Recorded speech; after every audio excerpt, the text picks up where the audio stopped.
আসসালামু আলাইকুম রহমতুল্লাহি ওবরকাতুহ।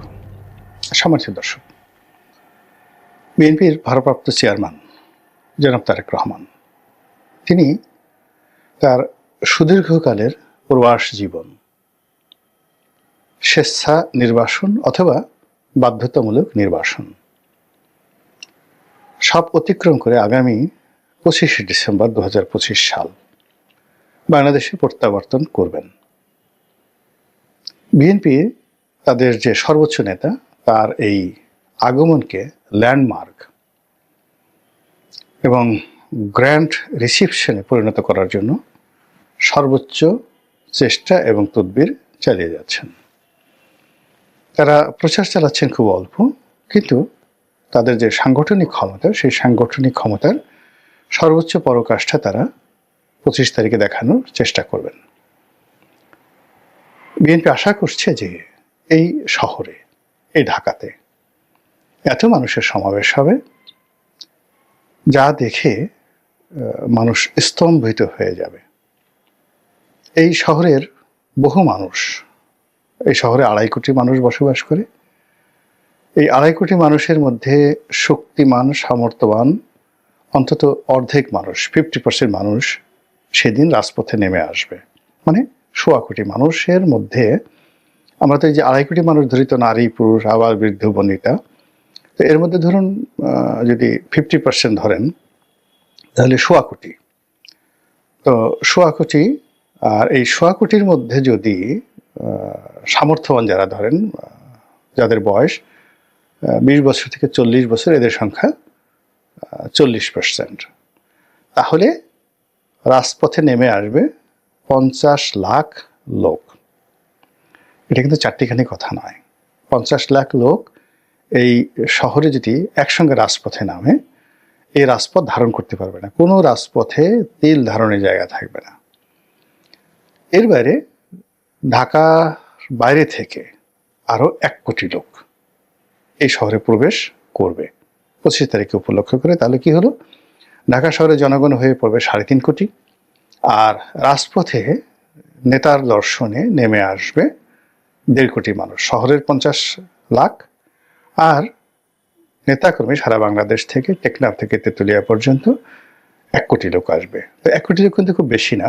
64টি জেলা যদি ধরেন, ঢাকা শহর বাদ দেন, তাহলে আপনি 60টি জেলা ধরেন। তো 60টি জেলা থেকে যদি লোকজন আসে, এক এক জেলা থেকে 1.5 কোটি লোক আসে গড়ে, তাহলে তো আপনার 90 লাখ লোক চলে আসে এরকম আশেপাশে। তো সেই হিসেবে 1.5 কোটি লোক ঢাকা শহরে আসবে, এবং সেই ঢাকা শহরে 1.5 কোটি লোক যদি আসে, তাদেরকে জায়গা দেওয়া, তাদেরকে ম্যানেজ করা, সব মিলিয়ে বিএনপি রীতিমতো গলদঘর্ম হয়ে যাচ্ছে। নেতার সিকিউরিটি, এটি নিয়ে পুলিশের মাথা খারাপ হয়ে গেছে। সেনাবাহিনীর প্রমাদ শুরু হয়ে গেছে যে কি হবে সেই দিন। এরপর দলের পক্ষ থেকে তাকে ব্যক্তিগত নিরাপত্তা দেওয়ার জন্য একটা চৌকস নিরাপত্তা টিম তৈরি করা হয়েছে। আমাদের দেশে তো এখন দেখবেন যে ওই যে এসএসএফ এর নকল করে যে স্পেশাল সিকিউরিটি ফোর্স রয়েছে, প্রধানমন্ত্রীকে গার্ড দেওয়ার জন্য, সেই যাকে বলা হয় ঘিয়া কালারের যে হাফ যে জ্যাকেট পরে, তারপরে শেষে ভালো বেশি, মানে এসএসএফ এর যে পোশাকগুলো পরে, তো ওই রকম ড্রেস বানিয়ে হাফ জ্যাকেট পরিয়ে তারপর শেষে মাসেলওয়ালা যুবকদেরকে এখন অনেকেই, মানে এমপি প্রার্থী, একটু টাকা পয়সা হয়েছে, সবাই ওইরকম আন্ডারে সিএসএফ, তারপরে কেএসএফ, তারপরে এনএসএফ, তারপরে এরকম বিভিন্ন নাম দিয়ে, যেমন ধরেন রনির সিকিউরিটি ফোর্স, আরএসএফ এরকম। তারপরে ধরুন একজনের নাম ধরেন বাবুল সিকিউরিটি ফোর্স, মানে প্রাইম মিনিস্টার্স এসএসএফ স্পেশাল ফোর্সকে যেভাবে করা হয়েছে এরকম। যেমন বেগম খালেদা জিয়ার জন্য মানে সিএসএফ তৈরি করা হয়েছিল, সিএসএফ, তো চেয়ারপারসন সিকিউরিটি ফোর্স।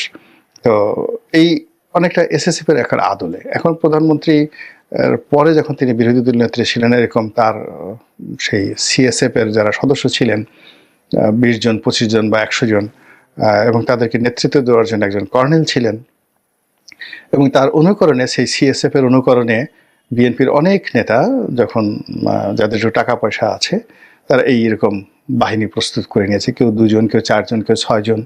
তারা ওই যে গাড়ির সামনে হাত ঝুলায়, বাঁশিতে ফু দেয়, একটা ভাবসাবই আলাদা। অনেকে হয়তো অস্ত্র হাতে নিয়ে ঘুরে নির্বাচনী এলাকায় যায়, কেউ পিস্তল নিয়ে ঘুরে। এটা মানুষকে ভয় দেখিয়ে একটা ভাবসাব নেওয়ার।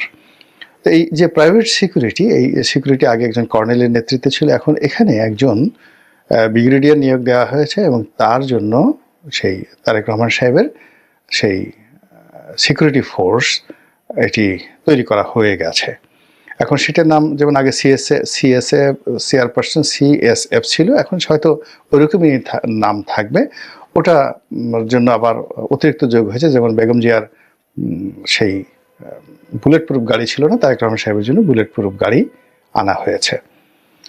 তো এই যখন অবস্থা, সেই বুলেট প্রুফ গাড়িতে করে তিনি সিলেটে এসে নামবেন, সেই যাকে বলা হয় লন্ডন থেকে। এখন সিলেট থেকে তিনি কি প্লেনে করে ঢাকা এয়ারপোর্টে আসবেন না বাই রোডে আসবেন, এটা আমি এখন পর্যন্ত জানি না। তবে ঢাকা যে এই মুহূর্তে সবচেয়ে যেটা নান্দনিক এলাকা, সেই নান্দনিক এলাকা হলো 300 ফিট এয়ারপোর্ট থেকে, মানে কুড়িল বিশ্ব রোড থেকে শুরু করে একেবারে সেই যে নারায়ণগঞ্জ পর্যন্ত 300 ফিটের যে রাস্তা, এর চেয়ে নান্দনিক জায়গা, স্পেশিয়াস জায়গা নেই বাংলাদেশে। ঠিক এই জায়গাটিকে একটা মেলা করার জন্য, একটা বাণিজ্য মেলার সময়তে পূর্বাচলে যাওয়া হয়, মানে তখন এই 300 ফিটটি ব্যবহৃত হয়। তো এই 300 ফিটটিকে বন্ধ করে যদি 25 তারিখে, যেদিন বন্ধ হবে, মানে ওই দিন সরকারি ছুটি, তো ওখানে যদি বিএনপির সেই চেয়ারপারসনের বা চেয়ারম্যানের গণসংবর্ধনা অনুষ্ঠিত হয়, তাহলে হয়তো দেখা গেল পুরো 300 ফিটে 30-40 লাখ লোককে জায়গা দেওয়া যাবে, আর বাকি লোকগুলো শহরের বিভিন্ন এলাকাতে থাকবে 1.5 কোটি লোকের মধ্যে। এবং তারা সবাই এগুলো সব টেলিভিশন বলেন, অন্যান্য জায়গাতে বলেন, লাইভ টেলিকাস্ট হবে, মানুষ যার যার অবস্থান থেকে বুঝতে পারবে নেতা আসছেন। এই হলো প্রস্তুতি। আমি হয়তো বিএনপি আরও বড় করে প্রস্তুতি নিচ্ছে বা আরও ভালো করে বলতে চাচ্ছে, আমি অত সুন্দর করে বলতে পারলাম না, কিন্তু কাছাকাছি এরকম হবে। এখন সমস্যা হলো যে এই ঘটনাগুলো যদি ঘটতে থাকে, তাহলে তো জামাতের রাজনীতি থাকবে না, এনসিপির রাজনীতি জিরো হয়ে যাবে। তারেক রহমান সাহেব যেদিন অফিসে বসবেন, সেদিন সব আকর্ষণ তাকে কেন্দ্র করে হবে। আমাদের দেশে তো মানুষ মানে সবসময় হাওয়া যেদিকে যায় সেদিকে পাল তুলে দেয়, এবং স্রোতের বিরুদ্ধে দাঁড়ানোর মতো আমাদের এই সমাজে কোনো লোক নেই। আমাদের দেশে যখন গণজাগরণ মঞ্চ হয়েছে, সব মানুষ, মন্ত্রী, এমপি, সেনাপ্রধান থেকে শুরু করে সব মানুষ ইমরান এই সরকারের ব্যাগ টেনেছে। আমাদের দেশে যখন সেই আহমেদ শফি সাহেবের ডাকে হেফাজতের সেই শাপলা চত্বরে সবাই ঐক্যবদ্ধ হয়েছে, সব মানুষ, এরশাদ সাহেবের মতো মানুষ, বড় বড় মানুষ হুজুরের কদম বসে নেওয়ার জন্য গেছেন, দাঁড়ায় দাঁড়ায় রাস্তায় পানি বিলি করেছেন। আবার এই যে আমাদের দেশে যখন এখন জুলাই গণঅভ্যুত্থান হলো, সব মানুষ সার্জিস হাসনাত, মানে সরি হারজিস বলে ফেলছে, আমি সরি, বিকজ হাসনাত এর জায়গাতে উঠে হয়ে গেছে সার্জিস, হাসনাত, মানে ওনাদের মতো যারা নেতা আছেন, তাদের ব্যাগ টানার জন্য কত বড় বড় মানুষ যে তাদের পিছিয়ে পিছিয়ে ঘুরে এরকম, মানে আপনি এই যে হাদি সাহেব যে ইন্তেকাল করলেন, তো তার যে জানাজা, এরকম জানাজা তো বাংলাদেশে কখনো হয়নি। 3 বাহিনী প্রধান আসলেন, সবাই রাজনীতিবিদরা চলে গেলেন, সব মিলিয়ে ঠিলে। এই কারণ হলো জনগণ যেদিকে যাচ্ছে সেই দিকে মানুষ যাবে। তো তারেক রহমান সাহেবকে কেন্দ্র করে যদি এই যে জনাব উসমান হাদির জানাজাতে যে পরিমাণ লোক হলো, তার 2 গুণ 3 গুণ 4 গুণ লোক যদি হয়ে যায়, তাহলে আপনি বোঝার চেষ্টা করুন সকল রাষ্ট্রযন্ত্র, প্রশাসন যন্ত্র সব কিছু সেই বিএনপি কেন্দ্রিক, তারেক রহমান কেন্দ্রিক এটা পরিণত হয়ে যাবে। এবং এটা কোনো অবস্থাতে ইলেকশনের আগে আপনি এটা নিতেই পারবেন না। মানে তিনি বাংলাদেশে পা দেওয়ার সঙ্গে সঙ্গে এইরকম একটি সম্বর্ধনার যদি আয়োজন করা যায়, তাহলে তিনি হবেন বাংলাদেশের অঘোষিত প্রধানমন্ত্রী, a king without kingdom, without Throne, কিংবা ওই মাথায় যে মুকুট পরে সেই মাথার মুকুটহীন একজন সম্রাট হয়ে পড়বেন তিনি। তো এটা বিএনপির লোকজনের যত ভালো লাগবে, তার সাথে 100 গুণ খারাপ লাগবে কাদের? আওয়ামী লীগের। 100 জনের 100 গুণ খারাপ লাগবে যারা আগামীতে রাষ্ট্র ক্ষমতা আসতে চায় সে সকল নেতা, যারা এই মুহূর্তে ক্ষমতা আছেন তাদের সবাইকে মানে ওই গণসংবর্ধনায় জনাব তারেক রহমান সাহেবকে দেখলে মনে হবে তার মানে সেই মস্তক আকাশ স্পর্শ করেছে, এত বড় মনে হবে মানুষের মধ্যে, মানুষের নেতা। এটা দেখলে একবার চিন্তা করেন তো ডক্টর মোহাম্মদ ইউনূসের মন ভালো হবে না খারাপ হবে, কেমন লাগবে বলেন তো? তো এরকম যারা বিভিন্ন লোকজন আছেন অনেকের কষ্ট হবে, অনেকের হিংসা লাগবে এবং অনেকের রাজনৈতিক ভবিষ্যৎ নষ্ট হয়ে যাবে তারেক রহমান সাহেব আসলে। ফলে 25 তারিখ নিয়ে খোদ বিএনপির মধ্যে বহু বিতর্ক রয়েছে, বহু যাকে বলা হয় সন্দেহ রয়েছে, অবিশ্বাস রয়েছে। আসলে নেতা শেষ পর্যন্ত আসবেন কিনা, আসতে পারবেন কিনা, আর প্রতিপক্ষ যারা আছে তারা তো কেল্লাফতে আসতেই পারবে না। এরপরেও উভয় পক্ষ কিন্তু 25 তারিখে কেন্দ্র করে নানা রকম প্রস্তুতি নিচ্ছে। বিএনপি যেভাবে প্রস্তুতি নিচ্ছে, বিএনপি যারা প্রতিপক্ষ তারাও প্রস্তুতি নিচ্ছে। এখন ধরুন বিএনপির প্রতিপক্ষ এই সম্মেলনটিকে কেন্দ্র করে যদি তারা প্ল্যান করে, প্রোগ্রাম করে, এবং সেটা তারা করবে না কেন, এবং ওই একই দিবসে যদি তারা কাছাকাছি গুলশান, বনানী, হাতির ঝিল এই সমস্ত এলাকায় যদি তারা প্রোগ্রাম দিতে থাকে, এবং সেই প্রোগ্রামগুলো খুব অদ্ভুত, যেমন দেখা গেল এই যে ভারতীয় দূতাবাস ঘেরাও হবে 25 তারিখে, তাহলে এই যে উসমান হাদির যে স্পিরিটটা এই মুহূর্তে আছে, জানাজার মাধ্যমে এটা হয়েছে, এটাকে টার্গেট করে যদি 25 তারিখে ভারতীয় দূতাবাস ঘেরাও করা হবে, যেটা সেই অনুসন্ধানী সাংবাদিক জুলকার নাইন থেকে শুরু করে আরো অনেকে বলার চেষ্টা করছেন আগের থেকে, এটা ওপেন সিক্রেট, তাহলে এই ক্ষেত্রে যদি অন্তত 10 লাখ লোকও একদিকে জড়ো হয়, তাহলে 1.5 কোটি লোক জড়ো হতে পারবেন না। ঢাকাতে তো স্পেস নেই, কোনো অবস্থাতে স্পেস নেই। একই সাথে দুটো প্রোগ্রাম যেটি সেখানে ধারণ হয়। 2 নম্বর হলো যে ওই যে যারা ওসমান হাদির যে টার্গেট যারা করেছে বা ওসমান হাদির ঘটনা যারা ঘটিয়েছে তারা তো বসে থাকবে না। তো তারা যদি তারেক রহমান সাহেব বিরোধী পক্ষ হন, তারা তো এই ঘটনা ঘটিয়ে সারা বাংলাদেশকে উত্তাল করে দিয়ে এখন পর্যন্ত যে ঘটনাগুলো ঘটেছে উসমান হাদির দুর্ঘটনার পর, হত্যাকাণ্ডের পর, তাতে খুনির যারা দোসর বা যারা খুনির মাস্টার মাইন্ড, হুকুমদাতা বা স্বয়ং যারা খুনি, তাদের একটা পশম তো এখন পর্যন্ত স্পর্শ করা যাচ্ছে না। এবং এখন পর্যন্ত খুনির মানে যে মোটিভ ছিল, কি কারণে তিনি খুন করেছেন, এই জিনিসগুলো মানে আমরা জানতে পারিনি, প্রশাসনও জানতে পারেনি, কেউ কিছু বলেনি। শুধু উসমান হাদির চিকিৎসা, তার দাফন কাফন, জানাজা, এই জিনিসগুলো নিয়ে পুরো দেশ এবং জাতি আবেগে ভাসছে।